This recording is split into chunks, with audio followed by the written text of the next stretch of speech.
ગોરવા વિસ્તારમાં લાભાર્થીઓને સ્વપ્નનું ઘર પ્રાપ્ત ન થતાં રોષે ભરાઈને અફોર્ડેબલ હાઉસિંગની કચેરી ખાતે વિરોધ નોંધાવ્યો હતો। આ સાથે જ પુઠ્ઠાના ઘર બનાવીને ધરણા યોજ્યા હતા। ગોરવામાં 4 મહિના અગાઉ પાલિકાએ દબાણરૂપી મકાન તોડ્યા હતા। 250 જેટલા પરિવારજનો રાતોરાત રોડ ઉપર આવી ગયા હતા। સરકારી આવાસ માટે 5,000 ડિપોઝિટ ભરી છે, ત્યારે વડોદરામાં સરકારી આવાસો ખાલી હોવા છતાં લાભાર્થીઓને મળતા નથી તેવી સ્થાનિકોએ રોષની લાગણી વ્યક્ત કરી હતી। ત્યારે આ બાબતનું નિરાકરણ ન આવે તો ઉગ્ર આંદોલનની ચીમકી સ્થાનિક રહીશો દ્વારા ઉચ્ચારવામાં આવી છે।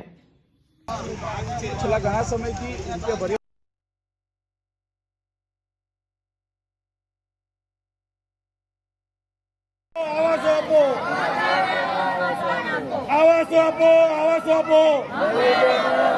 છેલ્લા ઘણા સમયથી હેરાન પરેશાન થયા છે।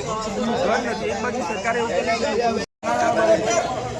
તમામ લોકો આવાસ જે કાગળિયા છે તે લઈને અમે દશામા મંદિર ગોરવા ઝુંપડપટ્ટીમાંથી આવ્યા છીએ।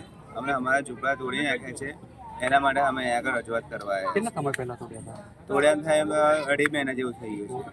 2025માં તમે 12મા મહિનામાં તોડ્યા હતા, 11 તારીખે તોડ્યા હતા। તો અમને કલેક્ટરમાં બી અમે રજૂઆત કરી છે। તો ત્યાં આગળ બી અમે ગયા હતા, કલેક્ટરે બી સાહેબ કીધું કે 2 મહિના સુધી તમારા ઘરો તૈયાર કરીને તમને ફાળવણી કરી આપશે સાહેબ। પણ અમે પાછા બી કાલે ગયા હતા, તો અમે હજુ તો અમે મકાનો જોયા છે, ત્યાં આગળ મકાનો બી એવા જ પડ્યા છે કે કશું સાફ સફાઈ કરી નહીં, કશું કર્યું નહીં, તો કોઈ ફાળવણી કરી નહીં, કશું થયું। પૈસા બી ભર્યા છે, 5,000 રૂપિયા બધા ભર્યા છે। 250 ફોર્મ જેટલા જમા થયેલા છે। અહીંયા અમે પૂછ્યું, અમને એટલું બી કર્યું છે કે એટલા 250 ફોર્મ તમારા મકાનોના બધા જમા થયેલા છે। ચૌહાણ તેજસિંહ।